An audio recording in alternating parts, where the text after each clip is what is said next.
আসসালামু আলাইকুম। আমি অ্যাডভোকেট শাহানাজ সুলতানা সুমা। আজকে যে বিষয়টা নিয়ে কথা বলবো সেটা হচ্ছে দ্বিতীয় বিয়ে।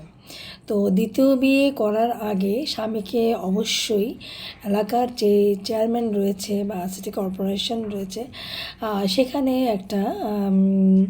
একটা লিখিত একটা দরখাস্ত দিতে হবে চেয়ারম্যানের কাছে, এবং মানে কী কারণে দ্বিতীয় বিবাহ করতে চান উনি, সেই সমস্ত কারণগুলো উল্লেখ করে এলাকার চেয়ারম্যান বা সিটি কর্পোরেশনের কাছে একটা দরখাস্ত দিতে হবে। দরখাস্ত দেওয়ার পরে সিটি কর্পোরেশন বা এলাকার যে চেয়ারম্যান তখন ওনার প্রথম স্ত্রীকে ডাকানোর পরে তখন ওনারা বসবেন। বসার পরে তখন তার প্রথম স্ত্রীকে বলবেন যে তার হাজব্যান্ড আবার দ্বিতীয় বিবাহ করতে যাচ্ছে, তার কাছে একটা অনুমতি চাচ্ছে এবং এই কারণে চাচ্ছে, দ্বিতীয় বিবাহ করতে চাচ্ছে এই কারণে। সাধারণত দেখা যায় যে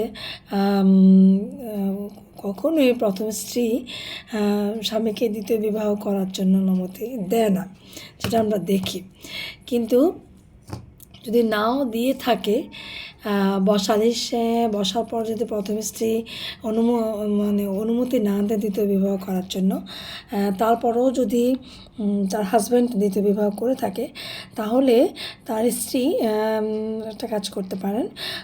আমাদের দ্বিতীয় বিবাহ করার জন্য প্রথম স্ত্রীর অনুমতি না নিয়ে দ্বিতীয় বিবাহ করার জন্য আইন রয়েছে।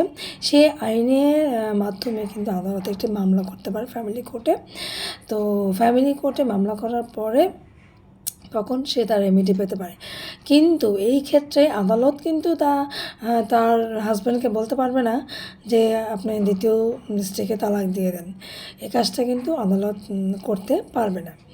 তো যাই হোক, এখন দ্বিতীয় বিবাহ করার জন্য হাজব্যান্ডকে অনুমতি নিতে হবে।